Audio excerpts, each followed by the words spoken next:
Hi everyone, it's Kim from Fleece and Harmony, and this is episode 136 of our Knitting and Crochet podcast, which is also turned into a spinning podcast. If you're watching it on the day that it's been first published, it is December 8th, 2023. We're recording the podcast in our yarn shop that's in our Wallin MAL on our sheep farm in Belfast, Prince Edward Island, and it's a beautiful, snowy, lovely winter day today in Belfast, so we're really happy because it's starting to feel a lot like Christmas because everything, we have the lights, the Christmas lights on the house, and the ground is actually covered with snow, so I'm not sure if it'll hang on until Christmas because it's not really that cold. It's just below freezing, but it does definitely put you in the mood for the festive season when you have those beautiful snowflakes just gently falling, and it's not a storm. It's just lovely. So we are going to do all our regular segments in the podcast. So we're going to start with a farm update. And we will then I'll do a quick shop update, and we have 3 sections that we usually do. We do, Simone and I will sit together and we'll talk about, she had a whole table full of projects that you're going to see. And in the section where the 3 of us, Betsy, Simone, and I sit together, we're going to talk a little bit more about our yarns that we make and some of the projects that we've done and some of the things that we've discovered about our own yarns that we don't always know until we start knitting with them. And with Betsy, Betsy has an update on her projects. She's run into a little bit of a snag with her lovely shawl. That's the name of the shawl, the lovely shawl. That she's doing for the Marie Wallin Knit Along, and we'll talk about that and some beautiful mittens that she's making with our Roseberry Rambouillet yarn. And in the Harmony part, we're going to celebrate a snow day, and we have a beautiful snowy, sunny day that we're going to show in the Harmony part. So we'll start with the farm update. And the farm update this week is just all about getting ready for winter. So up until literally like 3 or 4 days ago, all of the animals were getting enough grass still that they could be just grazing, and that we didn't have to put hay out. So for the sheep where they are, we actually started having to feed them dry hay. In the last, I guess it's been about a week that we've been feeding them dry hay, because where they graze, they've kind of chomped everything down. And of course, the grass is not recovering anymore because it's too cold for the growing season for the grass. So we've been feeding them dry hay. We've also, the horses actually still have quite a stockpile of grass in one of the field. They can graze over about 11 acres that they can roam around. So there's actually, in what we call the lower field, there was a big stockpile because they weren't really going down there until the fall started. So they've been eating fresh grass even still down there. So we're just about, we feed the horses with big bales, and we put a hay net around it, a huge hay net. So we just got that ready to go, because probably tomorrow or the next day we'll have to put a bale of hay out for them, dry hay. And we had to change the water buckets. So we have water buckets, obviously, I don't know, it might not be obvious, but the barns aren't heated. And so water will freeze in the barns. So even for the sheep where they have access to a barn all the time, we have to put in a heated water trough there. So we did that. Up until now, they were just drinking out of a bucket, a smaller bucket that refills automatically. We have it hooked up to the water system, but now we had to drain all of the lines there because it's freezing overnight. So that meant that we had to get out the big heated trough, and we have to fill that with a hose every morning from our frost-free hydrant. So we have a hydrant in the barn, but we can't leave a hose attached to it because it would freeze.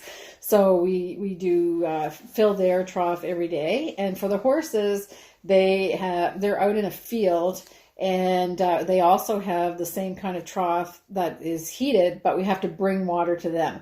So every day that it goes above freezing is like a little bit of an extra day that we don't have to haul water, because we have a hose that we can hook up and then fill it by the hose.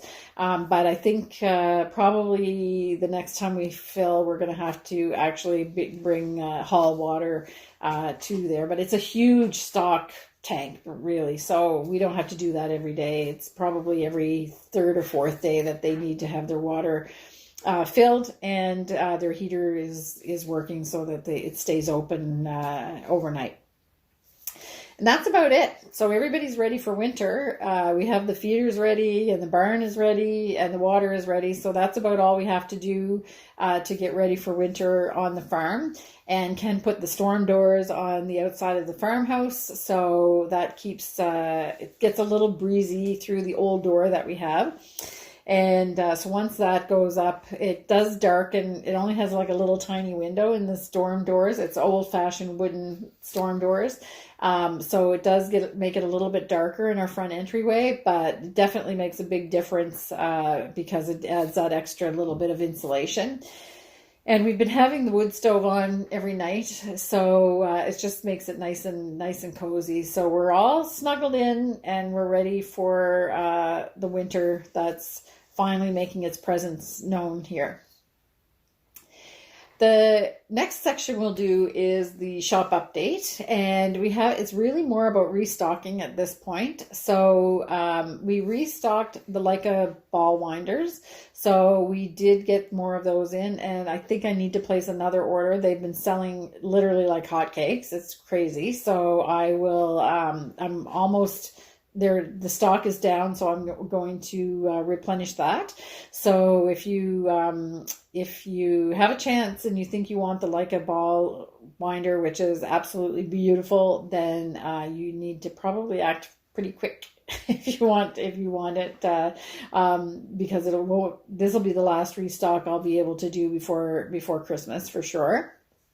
I also just wanted to mention again, we were out of some things with the thread and maple binders in the chocolate mostly. I have lots of inventory in the whiskey color, which is this color, but they also make a chocolate brown, and we were out of stock just for a couple days in the chocolate brown, but we do have a replenishment order that has come in for that. So the binders and the pages for the chocolate color are back in stock with the thread and maple needle binders, so you can get that. We also got a restock, quite a big restock on the handmade socks that Janet, who works with us, makes. And these socks are made from wool from our black sheep. So they're natural black fleece, but it is actually like a dark brown. We make them in 3 sizes. They're small, medium, and large. And if you're shopping on our online shop, we give you the dimensions of the foot length. And when you order them, you want to order a sock that's just slightly shorter than your actual foot length, because you want a little bit of negative ease if you want a tighter fit. And these are made out of wool that I would say is probably just under a worsted weight. So they're quite thick. They're more to wear in winter boots, or if you just want to wear wool socks around the house, they're lovely as well. And we did restock those. They sell out really quickly. So if you're interested, you probably want to hop over to the online shop to see that as well. And for some reason, I don't know why we missed it, but we have found 2 advent calendars. So I know we're already in December, and it's the 8th of December when you're looking at this, but we have 2 of the Firefly Notes advent calendars left. They're just beautiful. The motifs are beautiful. It's celestial bodies and fairies is kind of the theme of this one. And in the advent calendar, you have 20 stitch markers, all designed and made by Firefly Notes, and there's 5 progress keepers in here. And I'm doing an advent calendar for teas, actually, and there is something about opening one of these little boxes every day. It is kind of fun. I love doing it. And if you want to take advantage of this beautiful set, I have 2 left, so just a couple. And that's mostly what I wanted to talk about in the shop update, except for the fact we have some yarns in our sock yarn, which are Christmassy colors. So we have rhubarb and we have fur. We also have a selection of colors that we made just for Christmas on the online shop. I should say here that if you go into the description, you'll see a link in the description that says on the podcast, and there's a link associated with that in that link, that hyperlink that's there, takes you to our website and the web store, and all of the products that I talk about in the episode or in the shop update. It's one link. I create a collection for the podcast. So you'll be able just to click on that link and see everything we talk about. So we have Christmassy color yarn. It's getting really tight to knit a pair of socks before Christmas, but you can start for next year. So we have a couple different selections that we did that were specialty colors that are only going to be available until the end of December. But in our regular catalog of point prim sock yarn, we do have rhubarb and fur, which give you that Christmassy tone, and of course there's a natural sock yarn as well. And the reason why I'm talking about this specifically is because one of our friends and good customers, Joanne, which we talk about her, she's a regular here in the shop. She's actually working on a sock pattern, and she's calling it Not Your Father's Work Socks, I think. And it'll be her first pattern that she'll publish. And she used the point prim sock yarn held double with Kid Silkays. And Simone snapped a picture of her prototype, so I'm going to show that here. And then on our next episode, by that time she'll have the pattern written, and we'll introduce the pattern for Joanne of her new sock pattern that she made, and they're just gorgeous. They have like a fancy rib on the top, and they have the heel, slip stitch heel, and with the Kid Silkays, it's hard to describe the feeling of these socks. So you know when I'm talking about my Treit sweater, which I'll be talking about later in the episode, I just love the combination.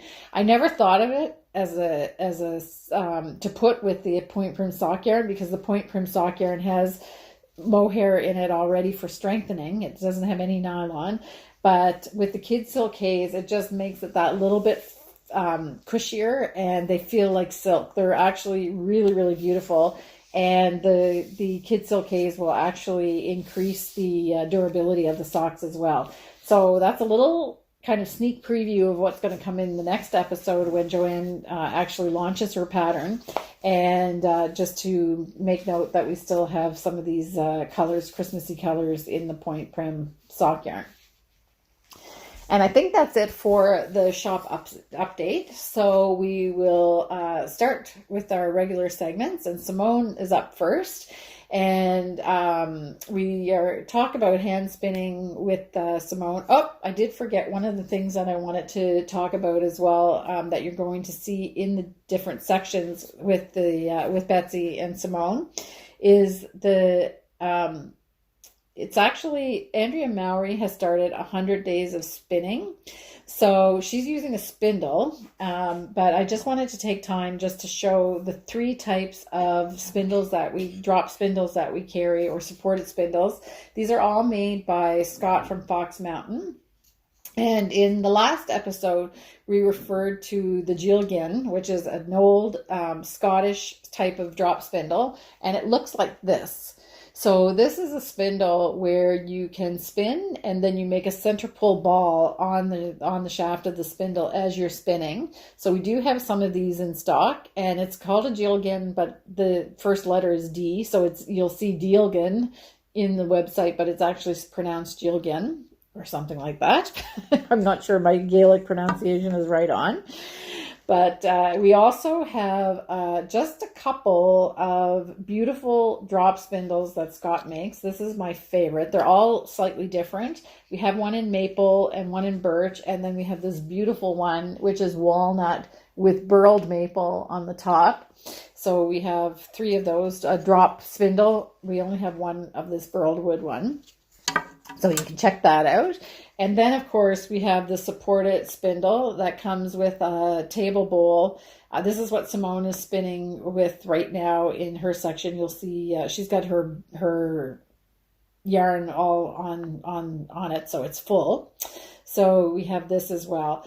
So the thing that I can say about Scott's drop spindles and all of his spindles is that they're so well balanced and well made that they actually give you quite a long spin time. So if you're a drop spindler or a support spindler, that's important because it gives you a longer spinning time without having to stop and retwist your spindle. So we do have some of these left, and what we have left is all we're going to get before the new year. So if you think somebody that you know might want one, or you want one for yourself, then you can purchase those now.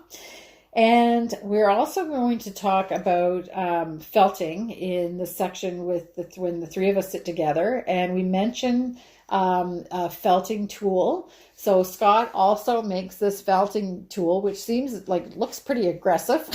So it is a felting tool for needle felting that you use like this.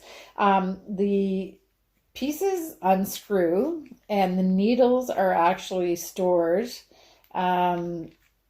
It's got quite a long shank on that screw, so you can store the needles in there.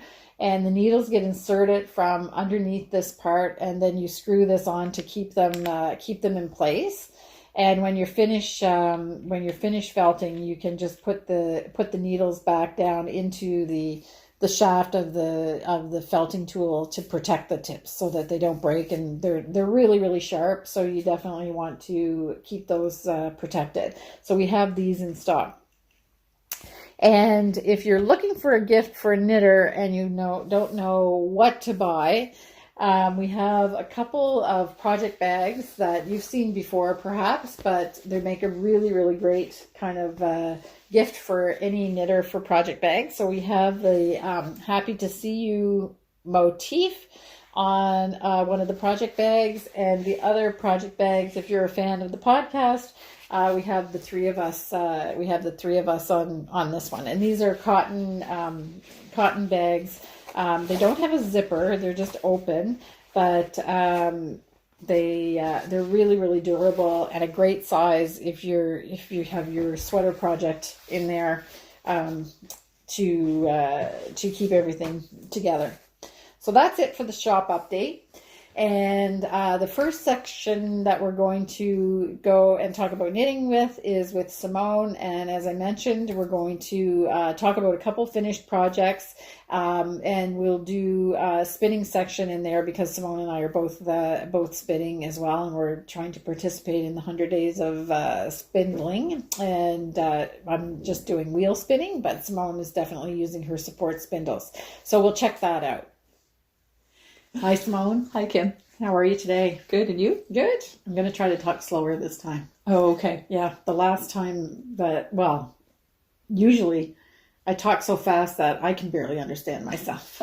So I'm going to be really zen today and try to talk slow and actually breathe while I'm talking. Okay. We'll see how long that lasts. So, how have you been? Good, and you? Yeah, see, I'm already speeding up. Yeah. Just that bouncy... It's the way we are. That's the way we are. Yeah. That's right. Exactly. So, have you had a busy 2 weeks? I did. Yeah, it looks like your table is full. I have little dabbly things, but to be honest, probably didn't do as much knitting as I should have. Yeah, that's because you read 3 books. Yeah. Stay tuned for next week's episode of Harmony Reads. It's all about balance, right? Yes, Sometimes you read more than you knit. That's the way it goes. That's right. So, let's get started. Right. And I have a finished object, and because that happens so rarely, I'm actually going to go first. And then then I can take the rest of I'll just nod knowingly and enviously of all the other projects that you have after that. Oh, and I have 2 projects. Yes, I have 2 projects. Okay. Yeah. So the first thing is that I have my first entry for the Marie Wallin make along, which is the Walnut Tam. Yeah. And so it takes a surprisingly long time to knit a hat. In color work, yes. Yes, especially in with multiple change, like a lot of changes. Yeah. And I can't even imagine if it was done with the 10 colors that are really supposed to be in there, it would be even more complex. But I did run into a couple problems. So this is it. And as we've said in previous episodes, the colors are changed, and Simone helped me choose the colors and edit them down because I only used 6 colors, but I think there was 10. It might have been 11, but I think there was 10 in the original. Quite a few. Yeah, quite a few. So it's knit in Diva's Desire. I just wish it. Yeah. So we're going to talk about a lot about Diva's Desire in the section of the podcast where the 3 of us sit together, because this is actually my first project that I've knit with it, and I have a lot to say about it. So we'll talk about that later. But I'm really happy with it. I think it turned out great. I had to rip back, though, a couple times because I missed a whole section when I started the decreases. I missed a whole section, and I couldn't figure out why my numbers weren't matching. Yeah. And I don't know, I say this all the time, but somehow I can't take my own advice. When it just doesn't feel right, then you should just stop and really examine what you're doing. It took me a while. There's so many changes in it, especially on the crown. Mm-hmm. It took me a while to figure out what I missed, actually, because there's one little repeat that you repeat. It's the same motif, but in 2 different colors, and I missed one of the colors. So it's just right there on the top. So I had to rip back, and then with all of these double decreases creating this kind of spokey effect, it wasn't that easy to you can't just rip back. The wool would have allowed me to rip back because it's sticky enough, but I actually had to go in with a tapestry needle and pick up just to make sure, because I definitely didn't want to have to rip back further, all the way down to where there's no decreases. So I really like it. I do too. Except this type of hat looks terrible on me. So I might have to gift it to somebody. I don't know what it is. I have to have like a lot of volume on a hat. Like it has to have like a big pom-pom or something on it. Well, maybe it needs a pom-pom. Oh, how about a tassel? That doesn't really help my problem when you just do a tassel, but I love tassels. Are fun too. I've got lots of yarn left. Yep. I'm going to do a tassel. There we go. Anyway, so I'll have to gift it. And I know the very first person that's going to comment and say, "I'll take it," is your my mom. Mother. Anyway, so Merry Christmas, Mom, a new hat. Yeah, exactly. So this, as I said, it's knit in Diva's Desire, and the colors that I used are vetch, musk mallow, dusk, wild raspberry, plantain, and hare's foot clover. Yeah. So those were the colors that we used. So I have an entry for the make. And I'm just looking at it, and it's funny because the dusk, depending upon what it's beside, looks gray or purple. Yes, it does. Yeah, you're right. And I made a mistake in the motif. So this dusk here was supposed to be vetch. I never would have noticed unless you pointed it out. I know. So that's why this vetch that's right here by the raspberry was actually supposed to be the dusk. Okay.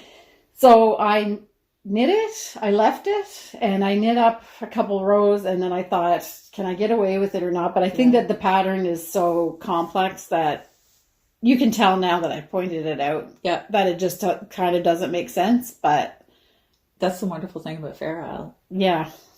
it's hard to see whenever you have those little oopsies. Yeah, it is hard. Like to somebody that's just looking at the overall. You're like, oh, it's a beautiful hat, and you see it because you were the one that knit it, right? Yeah, exactly. Yeah. So anyway, so that was I was glad to finish it. I actually had to take my car to the shop yesterday. So I was sitting there and she kept saying, oh, sorry, it's taking so long. And I was like, oh, no, it's okay. I got my knitting. I got my knitting. And so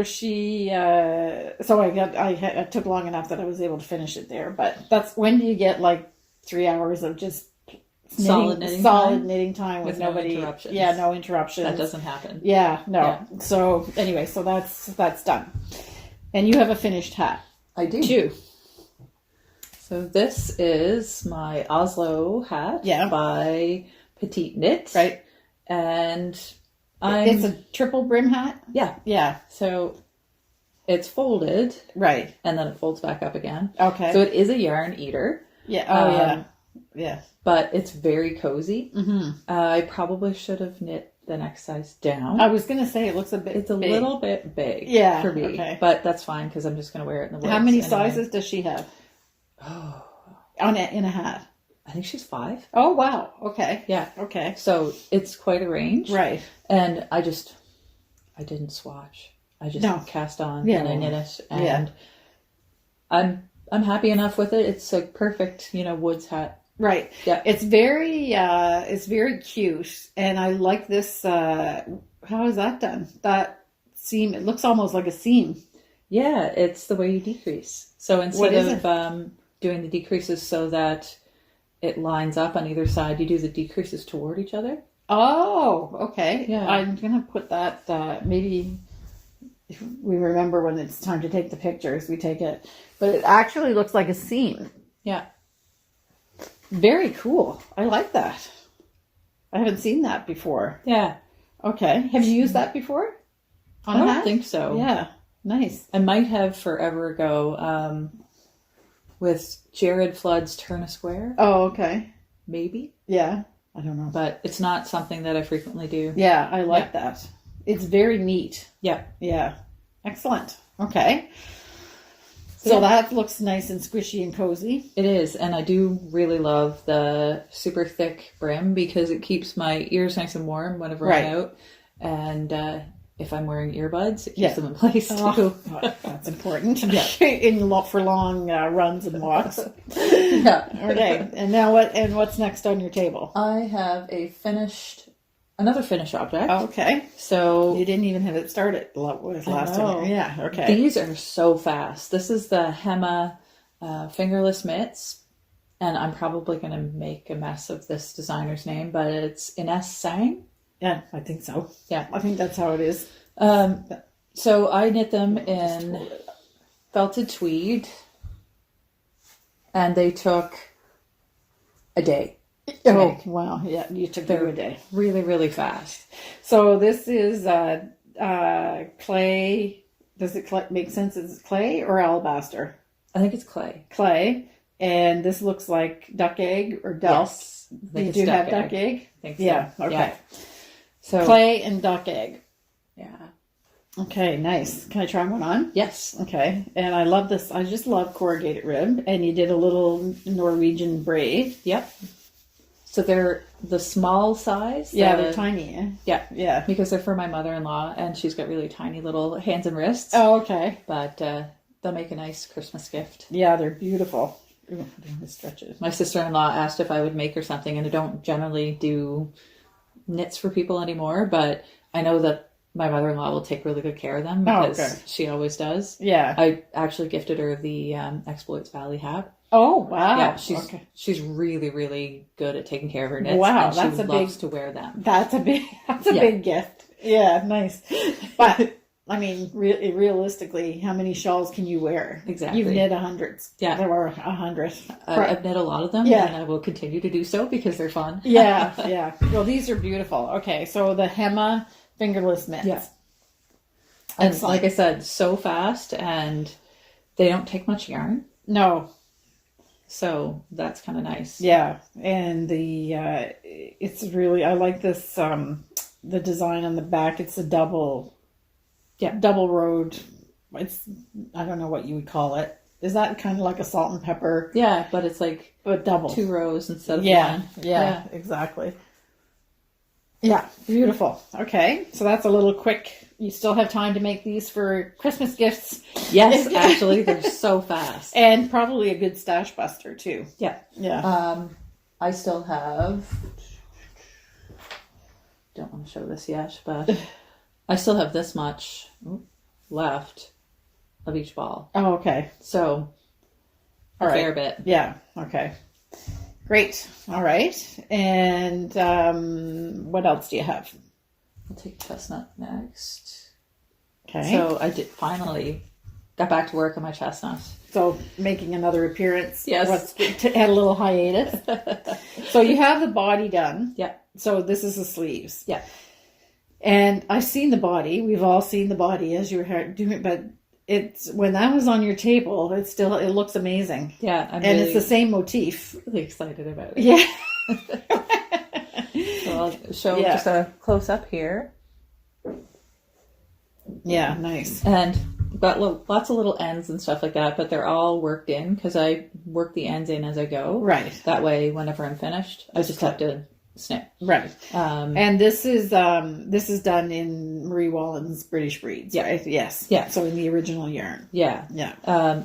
She came out with another like color scheme for it, but I went with the original from the Wildwood book. Right. Because I love those autumnal colors, of yes, course. of course. Yeah. Yeah. And so in the, did she call it the chestnut, or does it have a new name? I'm not sure. I can't remember. Look it up. Yeah. And I'll put the picture because if it's a different colorway, do you know if it's a cooler colorway? Or? Yeah, I think it's like pinks and purples. Oh, okay. Don't quote me on it, but I think it might be. So I'm going to look, I will look that up and put a picture. Yeah. Okay. And I have modified this to knit in the round just because I prefer knitting colorwork in the round. I can do it flat, but I find that, I don't really have to think about it. Yeah. I would have to say that I knit colorwork flat all the time and it doesn't really bother me, but I'm not sure that I would do it with a Marie Wall. Because her patterns are so beautiful because they're so subtle and complex. Yeah. And I would think that it might be a little bit daunting if you're a beginner, especially in color work, to do. You're better to start with something in the round, I think. Yeah. So to convert it, what did you do? I put in steeks. Oh, okay. Yeah. So with the body of the sweater, I should have brought it with me, but I didn't. I put a steek in the front, and I also added steeks to the armholes. So I kept the original structure of the sweater and shaping, but it was knit in the round. Right. So all the decreases were as written for the shoulders and the neck, but they were just steeked. Right. So stabilized with the sewing machine afterwards, and then snip, snip, snip. And I'm going to do the same with the sleeves. So I'm going to keep the decreases for the sleeve cap and add a steek in between. Okay. So that I could just knit it in the round, cut it, and then sew it But you together. haven't started the steek down here. No. You're only doing the steeking when you get to where the shaping goes. Yeah. Okay, so in the round, and did you have to make any kind of adjustment to do it in the round? I added one extra stitch because, like on the side of the body, I just added a pro bump in between, and you can't really tell. It's there, is it? Okay, so you can barely. It's like it just makes it look like a faux seam. Yeah, that's pretty common, and a lot of patterns do that actually. Yeah. So, okay. So I would have to. I usually kind of think of myself as a bit of a wimp if I don't do like the hardest way possible. But somehow I do that. But I have to agree with her patterns. If you really want a good result, I think it would be a little bit challenging. If you really want to challenge yourself, knit it in the flat. But if you steeking now, once you've done a steek once, that seems like it's more daunting. Yeah.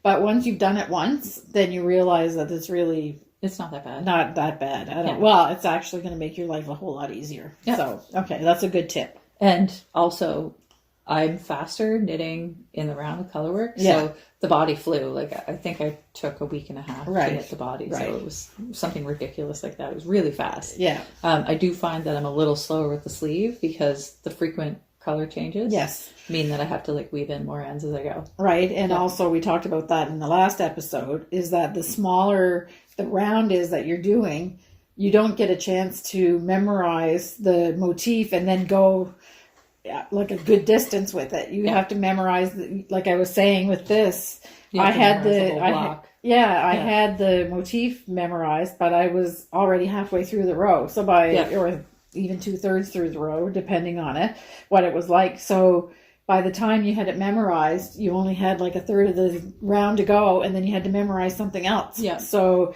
it meant a lot of looking at the pattern and so Keeps forth. you on your toes. On the big circumference of the sweater body, I can see where it's much more efficient. So I think if I do a colorwork sweater like this again, which I probably will, I think I'll start with the sleeves first. Right. That way I get the part that I find the most tedious out of the way. Right. It's that proverbial eat the frog. Yes. Eat the frog? Yeah. Wasn't it like a Mark Twain quote? You know, if the worst thing you have to do in the day is eat a frog, you know, eat it first thing. Oh, okay. You know, No, I haven't heard I haven't heard it. Okay. I've heard of eating the elephant. One bite at a time. Yeah. And I've heard about boiling the frog. Yep. Raising the temperature, whatever. But I haven't heard about eating the frog. Okay, we'll I'll have to look that way. Told you my head's full of just random nonsense. Yeah, right. That's I don't find anything wrong with that at all. Okay, so that's really beautiful. Ooh, it's gonna run and away. what else do you have there? Well, I started a new project, and there's really not a whole lot left, or done on it. It's going to be a cowl for a friend who has started doing a whole lot of like outdoor walks and things like that. And she wants to stay warm in the winter. She was asking for suggestions on how to do so. So I thought I would knit her a cute little cowl. Okay. So this is the leftovers from the Hemma mittens. Okay. And I'm also going to incorporate some leftovers from the Betsy hat. Okay. Yeah. So it's kind of a stash buster. Okay. So the hat that Simone test knit for Betsy was the Argyle hat. Cruisin' Argyle. Cruisin' Argyle, yes. And so that's left over from that, and you're going to, okay, so let's see. That's where your magic is, because you put things together that I would never... Color sandwich. Yeah. Yeah. Good. So it's going to be corrugated ribbing, and I haven't really decided what'll be next. I like the twisted herringbone trim, but I don't know if I'm going to include it in this or not. And then I have a motif with like suns and moon, or like moon phases. So I'm going to put that in the... So you're making this up as you go along. And yellow. Yep. Okay. And then I've got a cute little mushroom motif. So the mushrooms, the stems will be white, the background will be blue, and whenever I hit the caps, it will be burn red. Wow, okay. So that's as far as I've thought it out. Well, since it's a Christmas present, I guess we're going to be able to see it in the next podcast, probably. I hope so, yeah. Oh, okay. Yeah. Cool. I'll probably not get anything else done. Yeah, okay. Well, that's okay. Well, that's going to be worth it to see that. Yeah. That's good. So speaking about this, you and I were talking about, I'm going to talk about, when the three of us sit together, we're going to talk a lot about the new Rambouillet yarn that we're doing. Mm-hmm. And I really want to knit something out of it. And I've decided that I'm going to knit a sweater. Yes. So Simone and I were here on Saturday, and we were talking about it. I really, really love the structure of the sweaters that Kristen Drysdale makes in the new Nordic primer. So, and Maya, which I knit from that book in Selkirk Worsted, is actually one of my very favorite things that I've ever knit. I just love that sweater. I love the way it fits, perfectly. And it fits me perfectly, and I like the structure of it. But I don't want to knit the same sweater again in the same motif. Mm-hmm. So stay tuned, because Simone and I have to finish my Treit first. But that's the only project I have working on right now, other than my wallflowers, which that's not knitting. So I will finish the Treit over Christmas, I'm pretty sure. and that I can start a new sweater. And Simone is going to help me pick out motifs from the Selbu pattern book. And I'm going to make my own yoke. Yeah. But keeping everything else the same as the Maya structure. Yeah. So I think that's a good compromise. Different yarn, different colorway that I want to do. I already know what I'm going to do. Colors, yeah. And then just pick the motifs. Yeah. Okay, so that's going to be an exciting project. I think it'll be fun. Yeah, it'll be fun. Yeah. And people that are out there saying, "Oh my God, okay, the big news flash." So what you're going to be? But I'm really a color in the lines type person. So for me, this is like a bit of a stretch, like to change the motif, and it's not going to be hard because it's a 16 stitch repeat. So as long as I find a motif that's 16 stitch repeat, there's it's nothing. Yeah. But for me, I'm excited about it. And this is one of my favorite things. Yes, I love to push the limit. Yeah, exactly. So I don't know if this would classify as pushing the limits, but it's a hurdle for me. Outside your comfort zone. A little bit. Yeah. Okay. So that's coming up, but we'll talk about that more when we're sitting with the three of us. Yeah. Okay. And what else do you have? I just have my spinning. Okay. So I have spinning. Yes. Why don't you show your spinning first? Okay. Well, it's on the bobbins. Yes. But I do have a couple questions. Okay. So this is how my fiber started out. This is a beautiful Sweet Georgia braid that I had, which is BFL in silk. Yep. And because Simone was helping me, it's a fractal.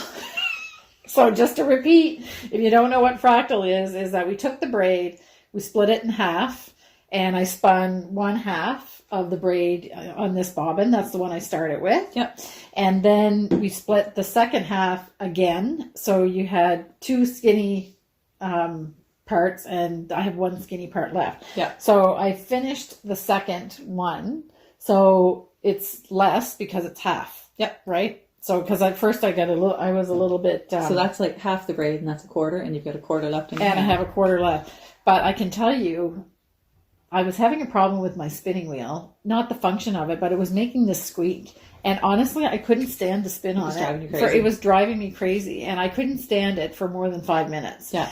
And so Ken got on his hands and knees while I was spinning, trying to figure out, because we oiled every orifice and part that touched something else and whatever, and couldn't find it. Yeah. So I had to spin, and he had his ear. Luckily, his head didn't get caught in the wheel. Can you imagine?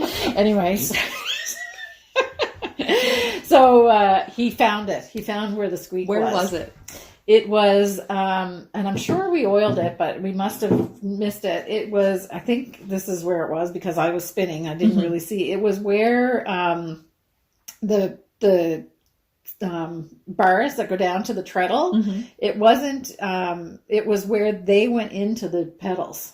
Oh, okay. So it was, I think it was like wood against wood. And he just put like literally a little tiny drop of, and I was pretty sure that we did that, but we were concentrating on the hinges. Yeah. And it wasn't the hinges. It was actually always squeak at the hinges. Does it? Yeah. Okay. That's how I know it needs a good oiling. Yeah. And you know what? The big part for me of spinning is that gentle whirring sound, and that it kind of makes a little bit of a knock like that. It's very rhythmic. But then my whole zen was interrupted by like that, and I was like, I couldn't take it. How did it go? Like that. Instead of this is the sound effects episode? Yes, exactly. Right. The sound editor is going to freak out when why did I do that? I'm the sound editor. So anyway, so it fixed it, and now I'm spending like a half an hour. It's making it pleasurable again. It's making it pleasurable. So you need to fix things if it's not, if you're being tortured. Yeah. You don't need that in your crafting life. Yeah. Anyway, but we couldn't figure it out, and I wanted to spin, but it really affected me. Yeah. It wasn't relaxing at all.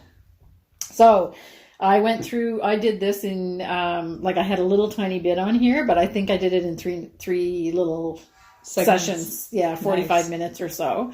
So it shouldn't take long for me to finish this.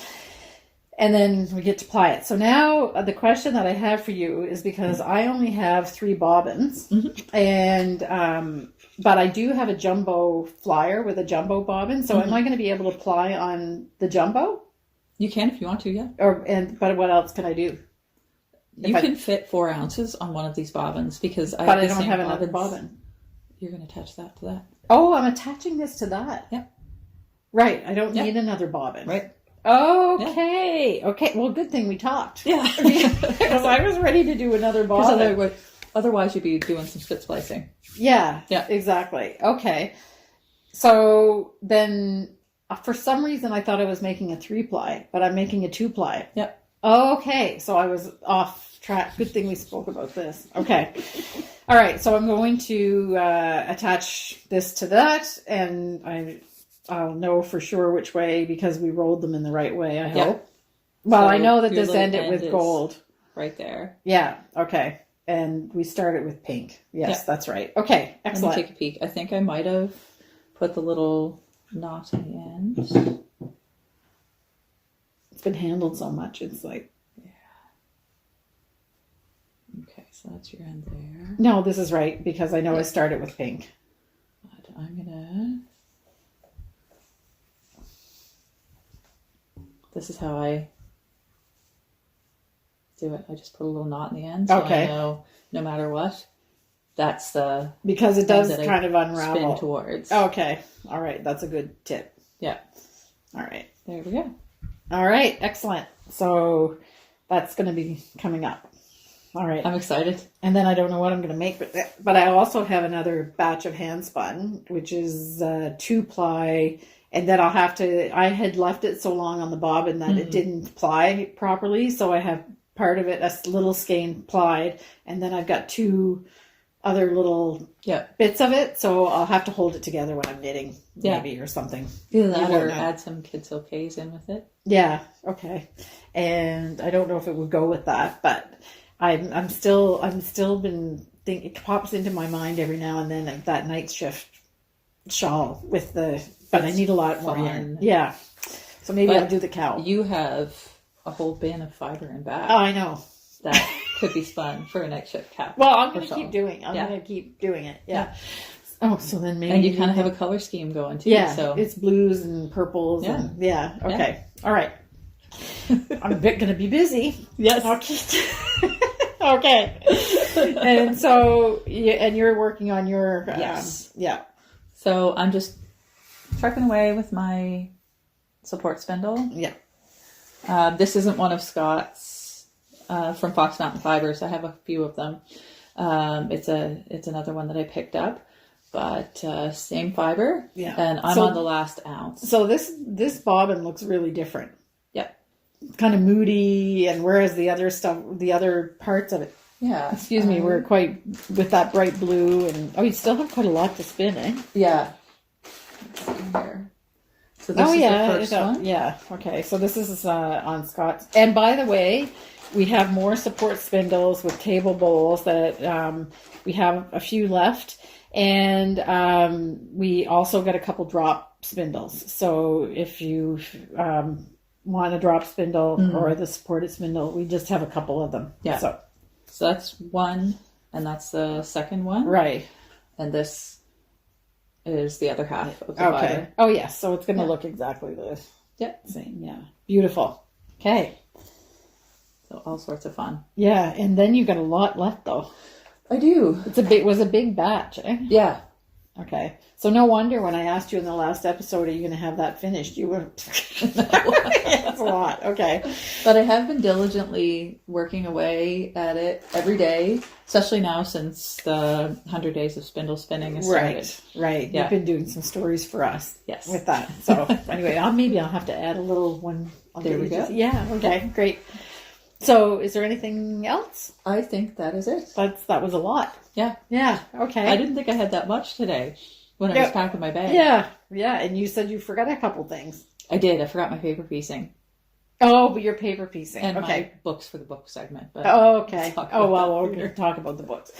Okay. So I think that's it. Yep. We'll see you later. All right. Okay. Bye. So Simone's been busy with projects that weren't even started the last time we were on the podcast, and it's really great. She's just the master of using up yarns and managing her stash. So there's always lots of great little ideas from Simone for smaller projects that can be done quickly.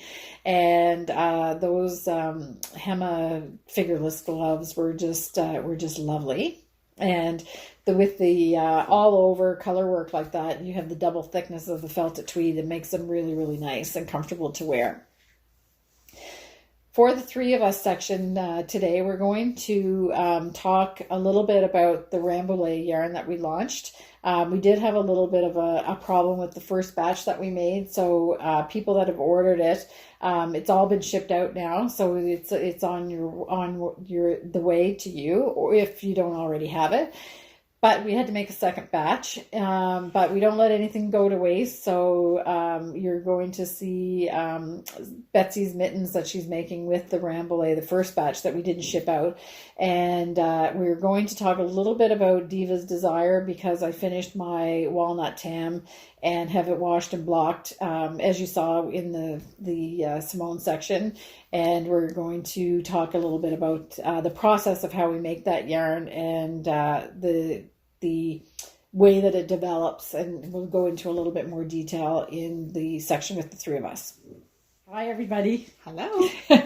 I told Simone that Simone and I have already recorded our section, and now it's the three of us. And in Simone's section, I said I'm going to try to talk slower this time. Oh, because sometimes I get ramped up so fast that I can barely understand what I'm saying. Okay. When I see the podcast. I'm probably, we'll call it a victim of the same thing. You're right. Anyway, but it does sound pretty bouncy when we talk, like in vibrant. So I don't know, it's kind of slow. Seems kind of like draggy. But anyway, we'll see what happens. How long we can hold it. I feel like I can hardly turn my head to see you. That's with a big, yeah, my fluffy scarf. So now would be a great time to say what we're wearing. Ooh, sure. Okay.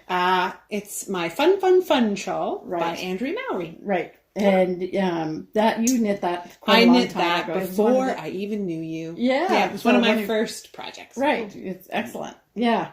And Simone? I am wearing a Jennifer Stein Gass. I don't remember the name of it. I'll look it up. And it's in Crux Fibers yarn. Okay. In nice. my typical colors. And 3/4 sleeves. Yes. Interesting. Yep. Yeah. It was written for full length sleeves. Right. But since I always shove them up, Okay. I decided for 3/4 length. You didn't just get bored? Yeah. That's one way to shorten the sleeve time. And I'm wearing my paisley. Yes, by you are. Vivek, which was a kit from her. Gorgeous. Yeah, it is. Yeah, it's pretty warm. Starting to get a little misty. Well, it's okay. We need it today. Have we told them? No. Oh, it looks we never even mentioned the weather. Simone. Yeah. I'm not a real islander. Oh. Yeah. It's Yeah. beginning to look a lot like Christmas. Yeah, I can't sing. the ground is covered. Yes. Yes. Sorry, that was loud. Was a couple inches, maybe? I don't know. I think so. Enough that coming in with my running shoes this morning was not the wisest idea. Right. Because the ground underneath is also not solid yet. Yes. It's still a pretty mild snow. Yeah. So I was hoping I was missing the puddles from yesterday. Yes. Yes, there were a lot of puddles. There was a lot of water on the road yesterday. A lot. Yes. Yeah.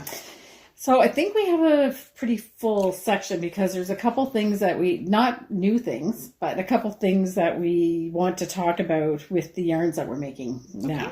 So in the Simone section. So by the way, I should just mention that we have chapters. So if you've missed different sections and we refer to another chapter, then you can just go and check where it is and it's all laid out there.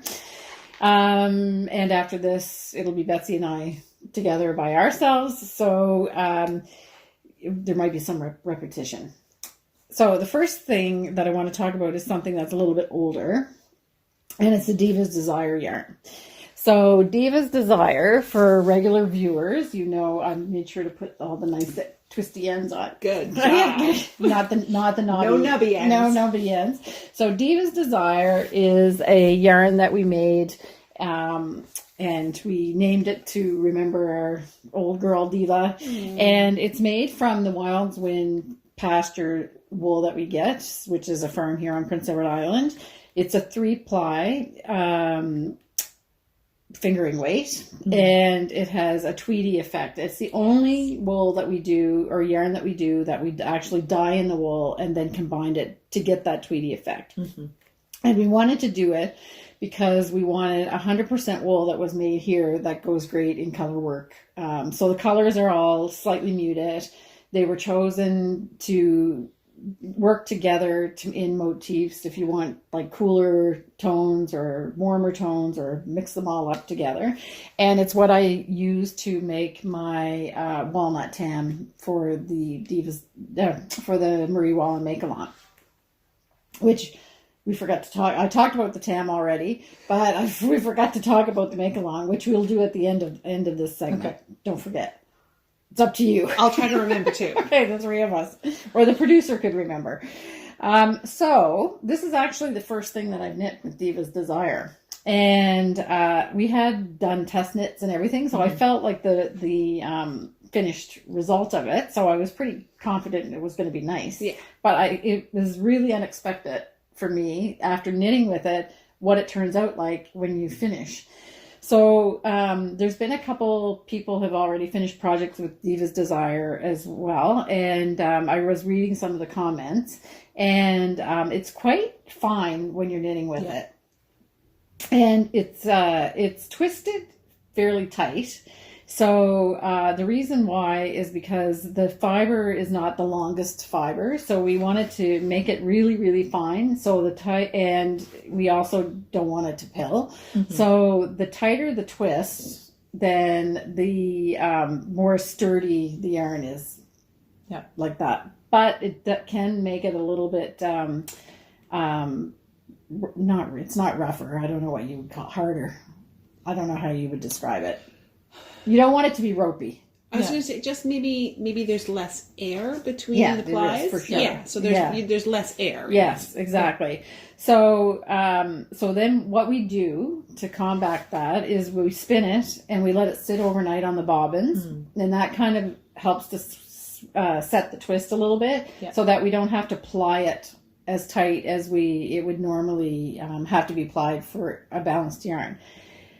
One comment that I saw that somebody knit a beautiful sweater with it, and it looks really, really lovely, and she liked the yarn, but she said it's a little bit splitty. And when you're knitting with it, she's right. It is, because the plies are so tightly twisted, they do kind of come apart a little bit. But I soaked and blocked this last night, and it comes alive in the water. Yeah, it just... Yeah. You could see it even before it was really soaked.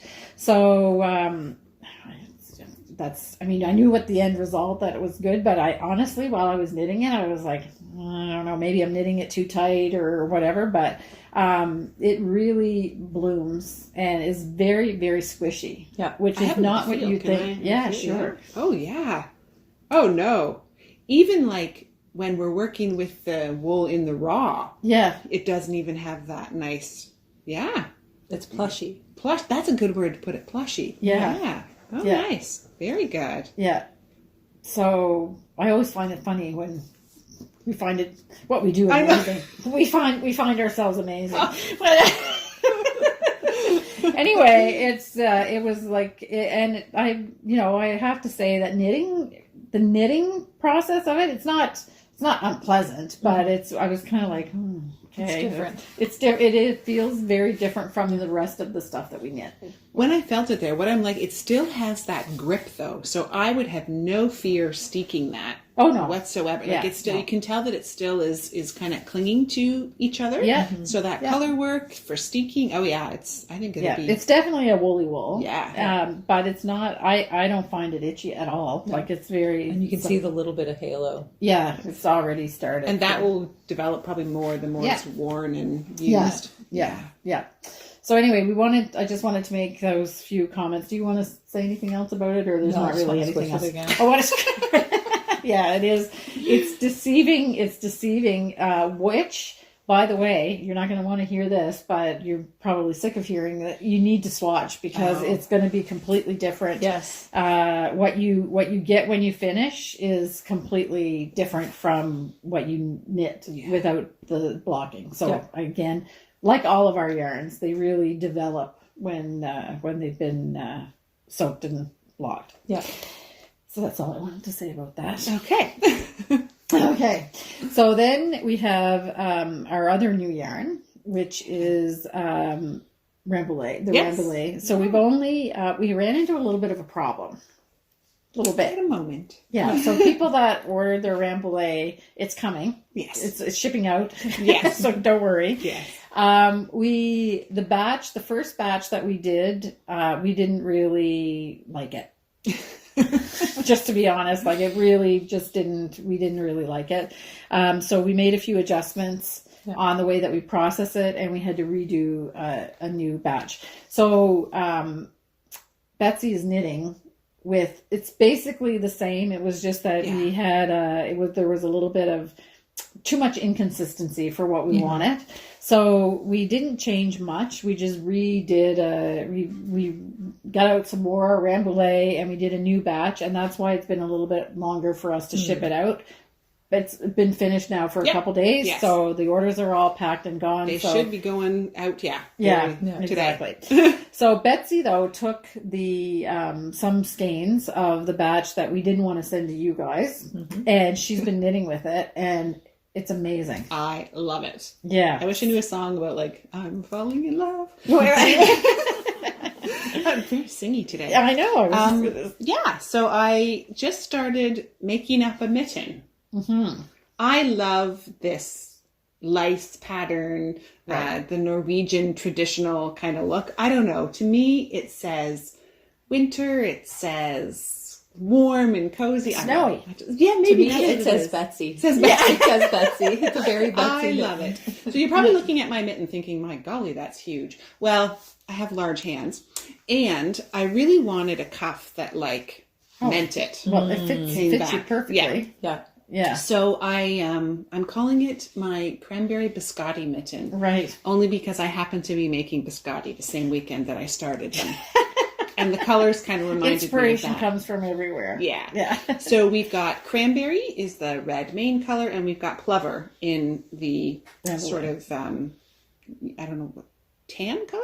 Yeah. Sure, we'll call it that. Yeah. So where I got stalled, I was telling Simone this morning, twice I have tried to close this up with a beautiful Kitchener stitch. Because I wanted it to be seamless and just look really finished, polished. Yes, I also put in the little, you may be able to see it. We'll get Simone to take a picture later. I had to add a little Estonian braid from the double thick. Folded cuff. Yeah, so that's good and warm. Really I'm imagining it's not going to be great under my winter jacket because my winter jacket has an interior cuff. Oh, okay. But I love to wear those puffy vests. Oh, okay. So I'm imagining with another wool sweater and then this on top of that. So this all showing. I have it all planned out.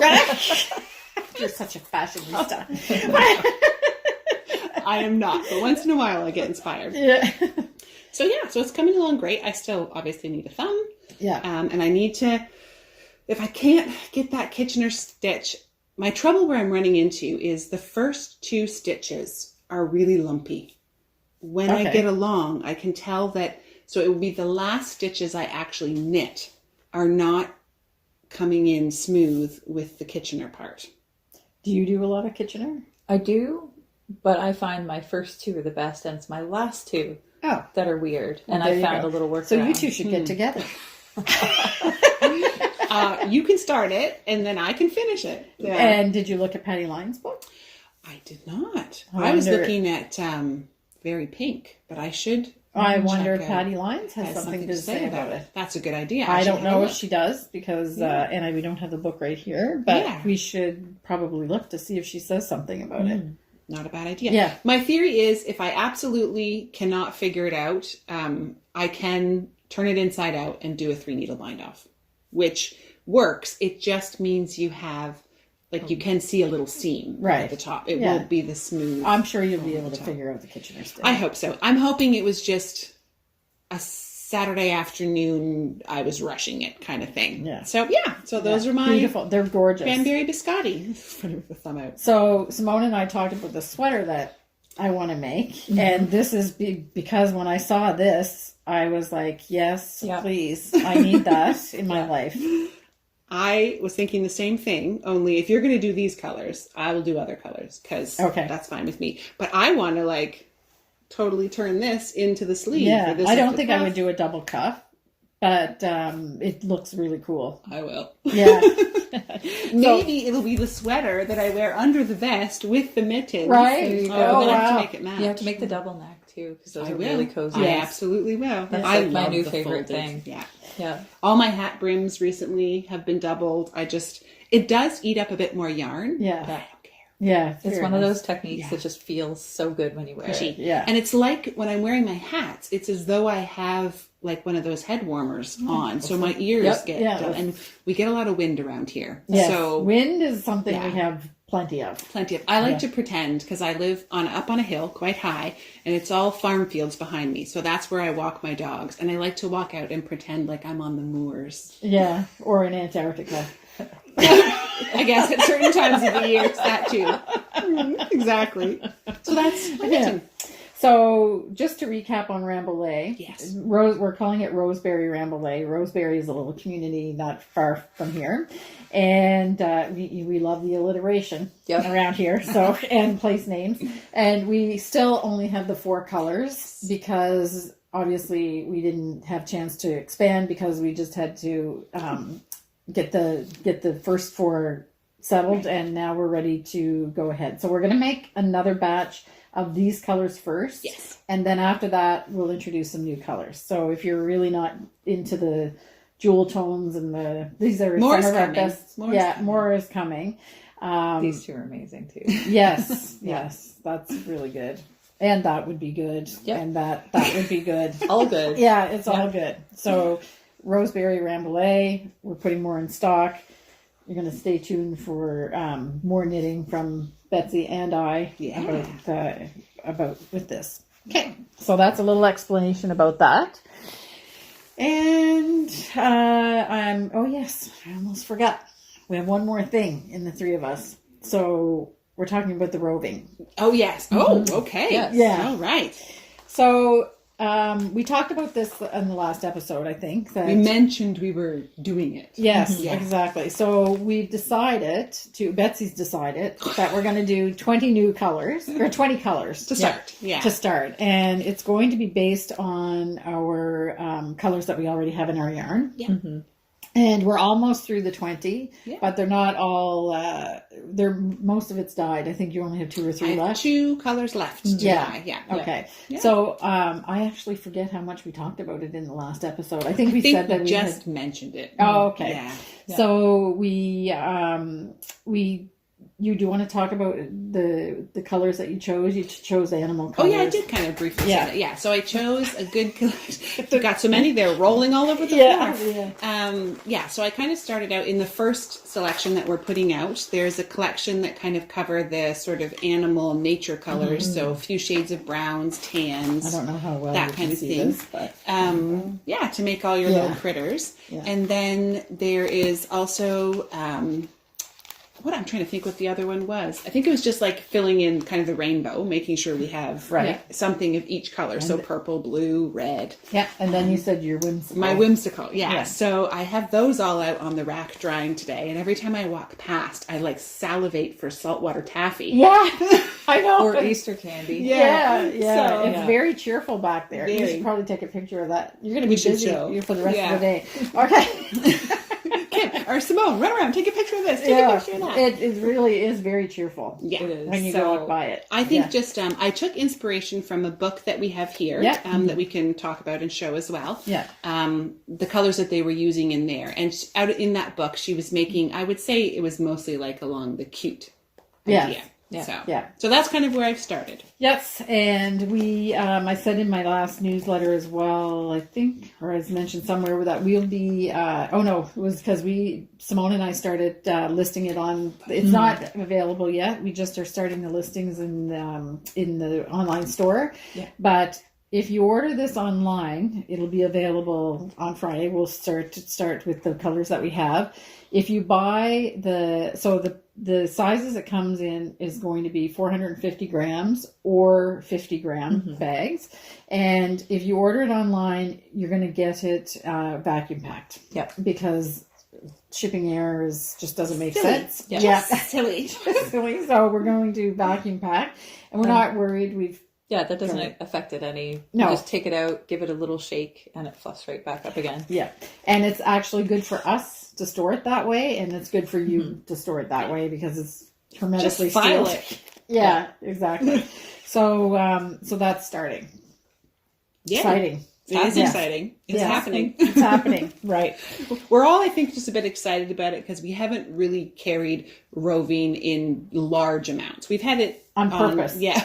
We have roving because we don't want to waste anything. So we've been using the mill ends of things to make roving. But this is actually the first time that we've made it intentionally, like with intention, I should say. Yeah. Yeah. Obviously we made it intentionally, but with intention. We didn't accident. Yeah. So, I should say that I also, Scott from Fox Mountain actually makes a needle felting tool as well. Yeah, so I'll show a picture of that. We have them here. They're absolutely gorgeous, and they come with 4 needles. Yeah. And I've just found a supplier for felting needles, so we will start to carry those as well. But I don't have them. And will those needles fit in his as well? Yes. Oh, perfect. They'll fit in. And the felting book that you looked at, I think it's right there. The producer can pass it over. Yes, we may as well show it here because I don't want to take another picture. Excuse us. So I only brought 2 copies into the store until we had a check of them, but it seems like it's probably a good book to have. I think it looks, I'm not an experienced felter, but I think it looks really cute. And I was looking through it, and it is specifically for beginners. So she does go through like all of the supplies you need to get started, as well as like, all those extra supplies if you want them. Yeah. And she lays it out really well in like, here's your starting shapes. Here's how you can blend colors, and shows you with the hand carders how to do that. So there's lots of really good information in it if you're getting started. And as somebody that has dabbled with a little bit of felting, like I've done 1 or 2 little things, with the fact that you look at this book and it clearly says needle felting for beginners, it's hard to believe that this is beginner stuff because they're really, really nice projects that they're doing. And they look pretty complex, but it's very how-to. It's very well done. And they use like different needles for different things. So I actually am ordering the 4 different types of felting needles. So they have triangular needles in 2 different gauges. And then they have a reverse, what's it called? Reverse barb or something like that. So that's how you make things fluffy. Oh, neat. Okay. So I'll order those. And there was another one, a twist it something or other that they suggest. So I've sourced those. They're not here yet, so they're not for sale yet, but I will carry those. So again, it's Needle Felting for Beginners by Roz Dace and Judy Balchin. Yeah. So I have 1 copy for sale, 1 for the store, but I can order more. So we'll just see how that adventure goes. Yeah. Okay. So I think that's it. Is there anything else? We were supposed to talk about the Marie Wallin. Yes, there we go. Thank you, Betsy. Okay.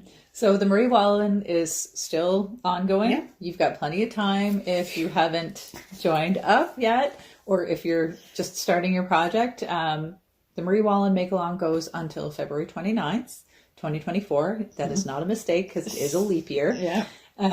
The threads, the threads and Ravelry, there's 2 of them. There's one for general chat about the Make-Along. So you can bring up what you're having issues with, and people have been chiming in, helping others. It's very active. Yeah, it's really great. It's good. People showing progress, asking for suggestions, things like that. And then the other thread is the finished object thread. That is a no chat thread. So you just post your finished project in there with all of the pertinent information and anything else that you feel like sharing. So anything that you really loved, anything you struggled with, feel free to share that there. And while it is a no chat thread, everybody else can go into there and hit the love or interesting buttons to show support for their fellow crafters. Mm-hmm. Yeah. And crafters, I mean by knitting and crochet, because Marie Wallin has both. Yeah. So don't think that because you don't knit, you can't participate. Right. There's something here for both knitters and crocheters. Yes. And we'll talk about my adventure over with Kim and our part. Yeah. Yes. You hit a little snag. Just a little come see it. Yeah. Okay, so I think that's it. I think so. We covered everything. The producer is saying yes, so we'll say goodbye. See you later. So a lot of technique stuff there in that section, but we hope that helps you to understand what to expect when you're using our yarns. So we'll go with Betsy now. She's making really good progress on her Norwegian sweater with the yarn she bought from the aunt of the person that owned the farm where the sheep were raised. And she ran into a little problem with her lovely shawl for the Marie Wallin make-along. She's crocheting the lovely shawl, and we'll hear all about that in her section. Hi, Betsy. Hi, Kim. How are you? Good. This is a day that you're going to love. It is. I was able to pull out my nice big shawl and tell you that I'm not that warm or over warm because it is looking like Christmas out there. Yeah, it is. Yeah. And it's coming quick. It is. It's piling up. Yes. So we'll have to, I was thinking, is poor Ken going to have to get out the snowblower or blower or pusher or whatever it is? Well, he's got a plow and we've got a snowblower. Yeah. But this is not really, especially when the temperature is the way that it is. That's could melt by tomorrow. True. I don't know. And if you start pushing it around, you might be pushing dirt around with it too. Yeah, it's pretty soft underneath. Yeah. So anyway, did you have a busy 2 weeks? I did. I had a funny 2 weeks in terms of crafting. So I found myself really inattentive to any one particular project. Oh. So in some senses, I got a lot done, but it doesn't feel like it because I was jumping around between 4 and 5 different projects and reading. Okay. Because it's reading season. Yeah, so exactly. So I did get some stuff done, but maybe I didn't feel as accomplished. And also I had a finish last week. Yes. That always helps. Yes. So no finishes this week. So I had a finish that I've already talked about twice. Yes, that's right. we won't have to show it again. We don't have to show it again. Yeah. But it did mean that I only have really one knitting project. So I'm back to sort of monogamous knitting.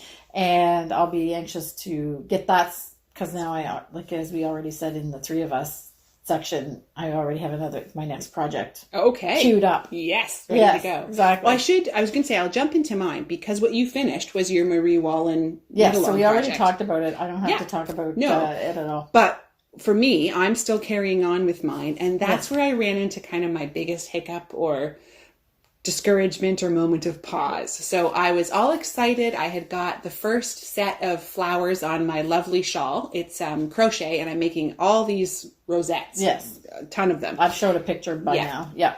So I was excited to put them all together to show you like the first little beginning bit. And so I laid them all out, getting ready to soak them and block them. And I took a close look at them and I realized half of them look one way. They're really quite different. Look the other. So this here, we'll get Simone to take a picture. This is the correct one, which you can kind of see is more open and flat and larger. And this one here is a little bit more condensed. So it was one round I did wrong. Wow. One of the I think there's 8 rounds you do, and one of them I got wrong. I ended up putting the stitches behind this little round here. Again, it's going to be really tricky to see. I'm sorry. But basically what it's done is it's taken it from being a laid out flat to pulling it all in. Okay. So at first I was like, oh, maybe it won't matter. I could just ignore it. But then I realized the gauge is significantly different. Here, let's try to get as close to the camera as we can to see the two difference. Yeah. So this is, of course, before they're even blocked. So this will even kind of spread out more. Right. So I'm not pulling those 5 that I did wrong out, which 5 doesn't sound like much, but they do take me about an hour each, plus you were saying. each. Yeah. I haven't pulled them out. I'm going to save them to the end. And if needs be, I can sort of like maybe place them intersperse them, but I didn't want them all in the same beginning section. Right. Okay. So I've had to just carry on without attaching any, and I had to take a deep breath. So I think where I ran into the problem is I thought I knew the pattern. Mm-hmm. You didn't go back and check. I didn't go back and check. So one day I picked it up and I was like, oh yeah, I've got this down now. I can do it without looking.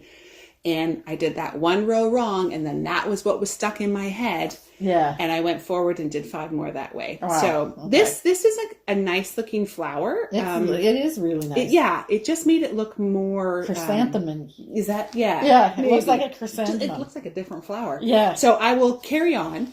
I'm liking it. It is a bit.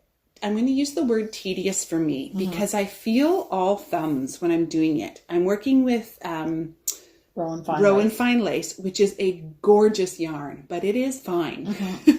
And I'm starting to wonder if my low quality crochet hook might not be the best way to go, because I find I'm frequently like it's not actually grabbing the yarn, so it's slipping out. Not sharp enough? Yeah, I'm wondering if the hook part, the groove isn't deep enough, that the yarn just kind of slips out of it. So I might have to switch hooks, or this weekend, I actually did 3 all this weekend, and I went, or maybe if I just spent more time, I'll actually get better. So I was putting too much time between each flower that I'm not actually like getting used to the feel of the yarn. Right. So every time I pick up one of these flowers, knit in this fine lace, the Rowan Fine Lace, it surprises me the feel. It went down on the floor. It's okay. Okay. I got more. It surprises me because it's very soft and silky. Very. And I'm one and that silky part is also like maybe what makes it slip a bit. I was wondering if I should maybe switch to trying a wooden hook, but then I got afraid that it'll change it too much, and I don't want to mess with probably just the groove. Yeah. I don't know. Honestly. So anyway, I'll figure it out and keep going. Yeah. Because it'll slow it is you down. really lovely. Yeah. A wooden hook. Yeah, So. that's true. Anyway, it feels silky. Yeah, it's really, really nice. The other thing I have to do is I have to keep lotioning my hands, because it's so fine that my little winter dry hands actually get caught on it. And sometimes I pull my stitch out because it gets caught the loose end, and then I go to pull it away and it slipped off my hook. This is sounding like a bumbling mess. Well, I am progressing, but it is slow. So thank you for your patience. This is a big endeavor. It is. And how many do you have to make? 78. 78. So compared to when we did the Wallflowers blanket, it's not that many. But I'm finding working with that, when we were working with the felted tweed, it's just a bulkier yarn. Yeah. Bulkier. It's a DK weight. Yeah. It just... I don't know. It just felt faster. I've never worked with crochet this fine. So it's beautiful and it's super detailed. Yeah. And I love it. But it does require some patience. Definitely is going to feel very nice when it's done. Yeah. Yeah. It's going to be lovely. I'm planning it to be like a formal shawl kind of thing. So yeah. Good. And then you have your Norwegian project. I do. So we can kind of show without crinkling too much. So this is what I've got for a picture. Yeah. This is old school Norwegian knitting. School. Yep. And the pattern I have, I think, is 2 pages. Yeah. And like a chart this big, and that's and there's nothing written on the chart. Yeah. It's just the chart. Right. So it's pretty basic. The pattern writing, but I was talking about pattern writing with somebody the other day, and I was listening to it might have been the Fruity Knitting episode with Knitting for Olive, and they were saying, I think they're Danish, and they were saying that when they released their patterns in English, they had to rewrite the patterns because they couldn't just translate, because it was a whole different way to. Basically, they said we had to spoon feed the North Americans. It is a very different, and I'm funny. I don't mind. Sometimes I like both. So when I make a mistake, I like the more North American style because I like to know exactly how many stitches I'm supposed to have at the end of that row. So when they, you know, when they write a row and then they put the stitches in the bracket. So when I've made a mistake, I miss that. But if I'm not making a lot of mistakes, I actually don't read it all that thoroughly. I kind of figure out where I'm going and then I just go. And it was really, did you see that episode? I did. It was really funny to see the look on their face. They were trying to be so politically correct. They were trying to be nice. They were trying to be nice, but it's true. And I mean, I think they also understand that a lot of, people have been knitting in North America for a long time, but it's not part of our culture in the same way as it is in the Northern European countries, for sure. Or in the UK, because you don't, there's places where they still teach it in school, not here. Not unless your school happens to have a knitting club, which our local school does. But it's a different thing, and there's a lot of new knitters here. And so brand new knitters. And that I found those patterns really helpful when I was getting started. I said, like this one that Andrea Mowry did, like it is row by row is written out for you, exactly what you do in every row. And so as a beginner, when I had no intuition to rely on, that was wonderful. I'm appreciating that as I progress, I don't seem to need quite as much, or I've learned that sometimes I can put in my own technique because it works better for me. Like maybe how you're doing your increases, just how you do those increases. So that's what I'm appreciating. Exactly. So anyway, I'm done the body. So this is a bottom up. You do the body bottom up, and then you make the sleeves. And you attach the sleeves. And this is the wool that Betsy bought when she was in Norway. From the aunt of the farmer that raised the sheep that made the wool. So it's great. It's a very rustic wool. I think it's going to do great in weather. And it's even like it's softening as I work with it. And almost the more I get knitted together, the bunchier and softer it feels. So it's coming along good. And you mentioned you think that there's still quite a bit of spinning oil in it as well. I can actually smell that there's a little bit of spinning oil in there. So that will soak out and soften. Then it'll bloom and it'll be softened. It's blooming as I work with it, I think. So the last time we talked, you were saying that you were getting a bit of fatigue in your hands. Still a bit that way, but I'm not sure if that's the yarn or if that's just, see how it really wants to roll here. So I'm constantly having to unroll as I move along. So I kind of worked out a method where I unroll it and like clamp those 50 stitches, and then I would do those 50 stitches before I'd shift. So that's kind of how I was dealing with it. And I'm thinking, because I'm doing these mittens that we showed earlier with double points, and I really love double point needles. I'm thinking I might try the sleeves in double point, because I also think what happens to me when I use the small circular, I like it, but I think my knitting shrinks.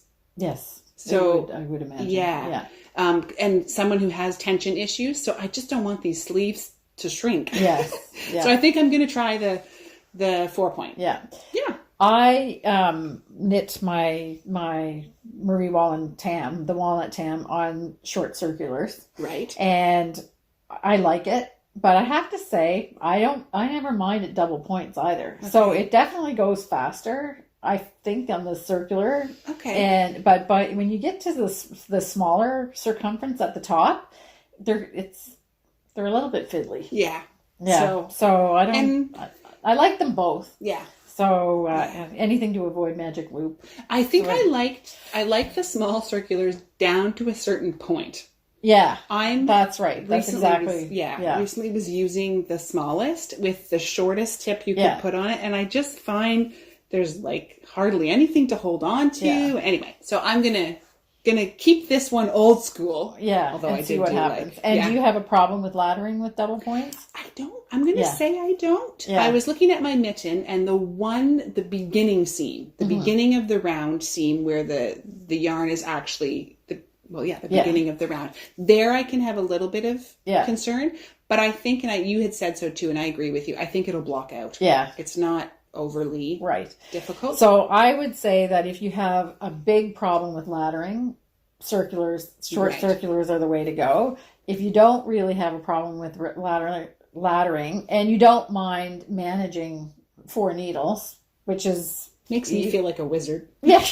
Exactly. Then double points. And then there are other people that love magic loop. I don't happen to be one of them, but there's plenty of people that can't understand why people don't do.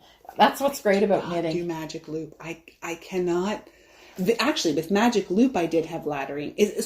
Can you describe for me exactly what laddering is?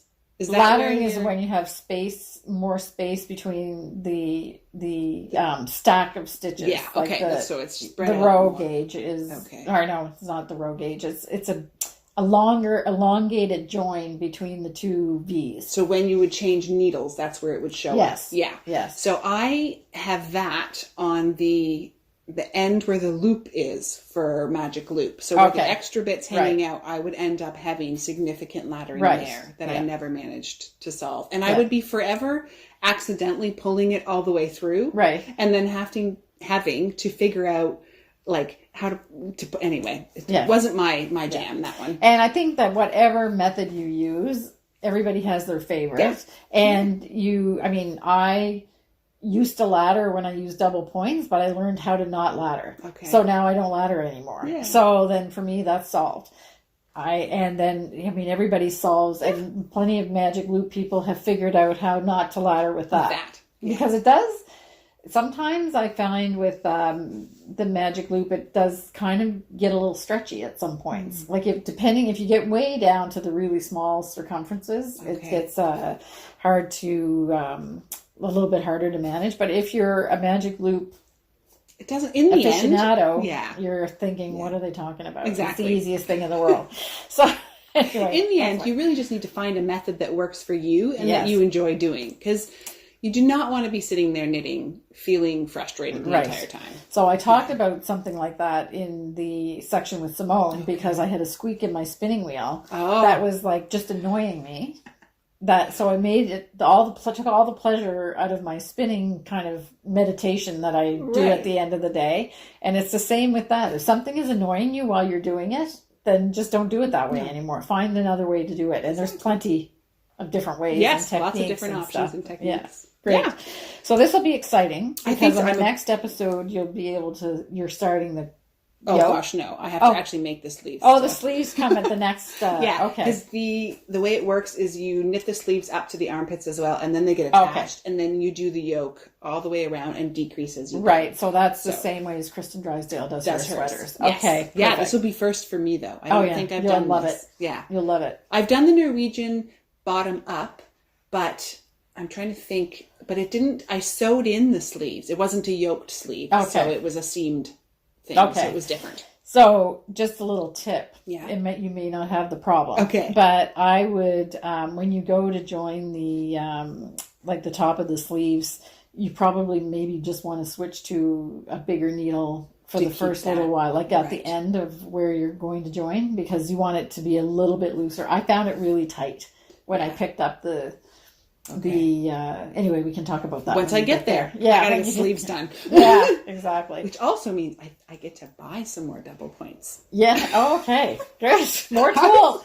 Says the tool person. I know. That doesn't the person that says she doesn't like tools. No. Yeah. So it's always exciting when I have a real reason to get one. Yeah. So Good.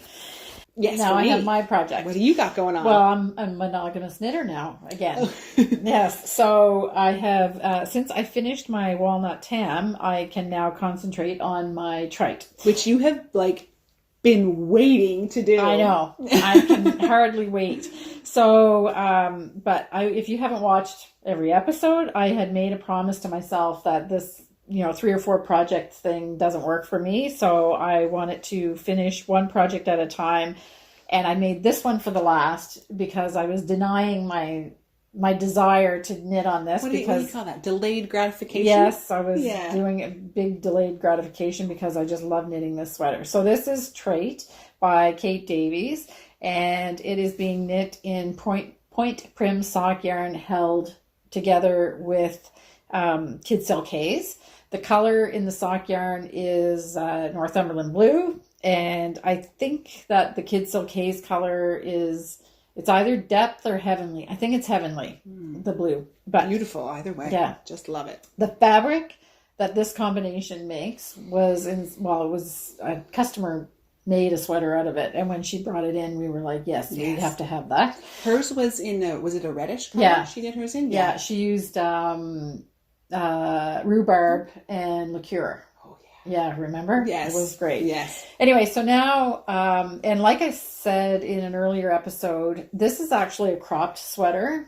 And I think it was only like 10 inches. Then you like that would be it. Almost. Oh, wow. I'm almost there, but I don't do crops. Yeah. So it will be 15. 15 is kind of my go-to. Okay. So I am going to knit a little bit more on the body before I have to split for the sleeves. But I was going to say, are you splitting for them, or is it similar to mine where you have to make them and attach them? How are the sleeves going to happen? I didn't read ahead. Oh, didn't read ahead? I think we'll you may.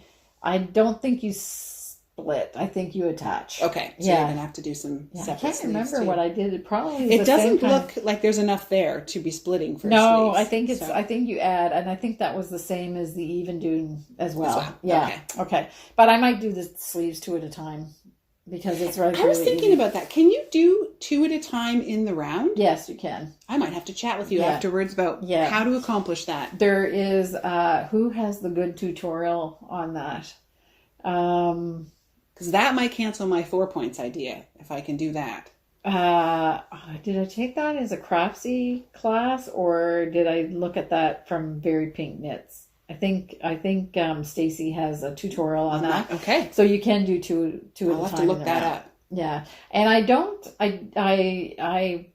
not sure that I would recommend. I've done it for mittens. Okay. And I'm not sure if there's lots of people that do socks 2 at a time. Yes. But for me, I would do the socks separately for some reason, because there is a little bit of a thing. I can't remember. I did mittens that way, and I've done a set of sleeves that way before. But I haven't done it in a long time. So I'm going to have to refresh my. I feel like this would be an ideal project, the one I'm doing, because it's one strand, no color work. Yeah, like that's what I'm thinking with this as well. Straightforward as it can be. Yeah, exactly.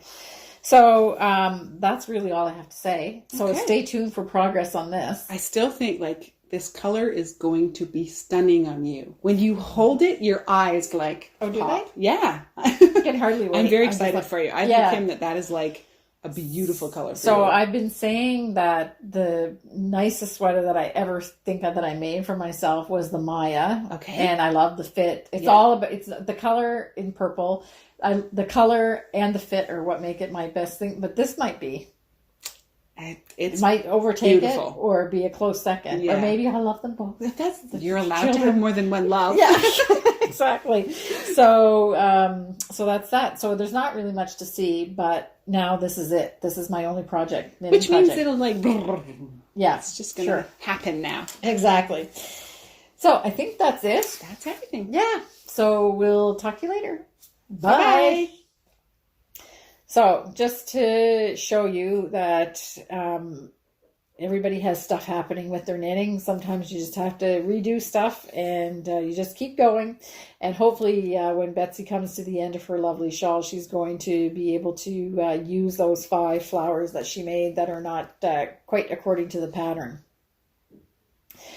So we're about to the end of the podcast now, and I just wanted to remind everybody that if you like what you saw, if you want to subscribe to the podcast, that would be great. It helps us with YouTube. We read all of your comments, and I try to answer most of them, but I'm so far behind now on comments that I'm not sure if I'll ever catch up, so my apologies for that. And if you really liked it and have a friend that you think would also enjoy our podcast, then don't be shy to share our podcast with your friends. We also do a newsletter every week, and it's the only thing that we send out is the newsletter, and that goes out at 2:30 Atlantic time every Friday. And usually for newsletter subscribers, they have a sneak peek of things that we are doing in the shop or new yarns that we're launching. So if you're interested in that, you can subscribe to that newsletter from the website. Without further ado, we're going to take a walk on a snowy day on the farm and listen to some peaceful music. And I wish you a happy 2 weeks until we see each other again. And stay warm and cozy. And you've got the race is on to finish your Christmas knitting now. So have a lovely 2 weeks filled with peace and joy. Thank you. Bye.